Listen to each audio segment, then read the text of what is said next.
Hello, everyone. This lesson's going to be about reading photographs and visual text, and you can find this in Chapter 1 of Subject and Strategy. It is not the topic of the entire chapter, it's just a part of the chapter. Visuals and photographs are another type of rhetorical device or strategy to help writers advance themes, help with description, make ideas clear, or support points they are making. Visual medium is another type of medium, and the strategic approach differs in some ways from written medium. To examine visual aids and photographs, you should analyze the image carefully. Pay attention to details to make sure you interpret it correctly. The focus should not only be on the subject that is front and center, but also on the background content. There may be clues to what the time period is when the image was taken. For example, styles of clothing and hair, models of cars, type of decorations and furniture, and even food packaging can help you determine this. Ask yourself how the image has affected you. What are you feeling? What is it about the image that made you feel that way? If you look on page 28 of your textbook, you can see an example image. You should turn to that page and practice examining it. Be sure to examine the lighting choices in images. Does the image appear dark?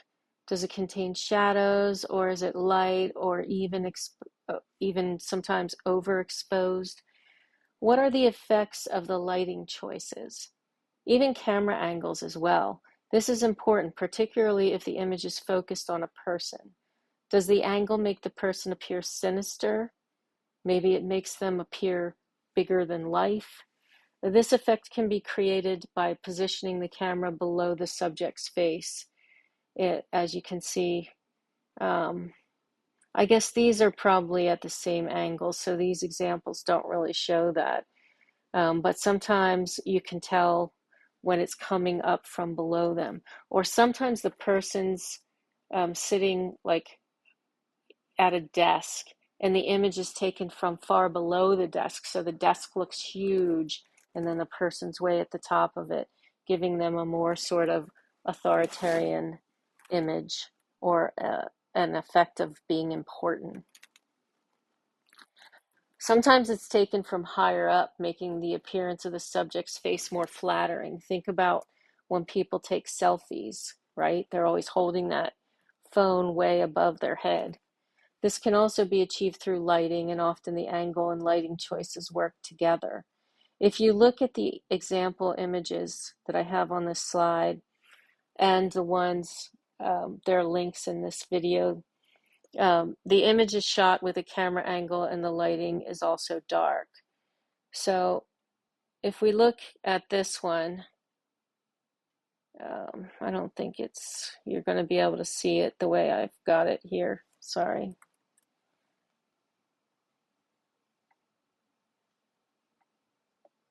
Well, you can go through the PowerPoint that I put on here too, but there is an image that is not coming into the frame when I click on it right now, but it's an image of Donald Trump and it's an unflattering image of him.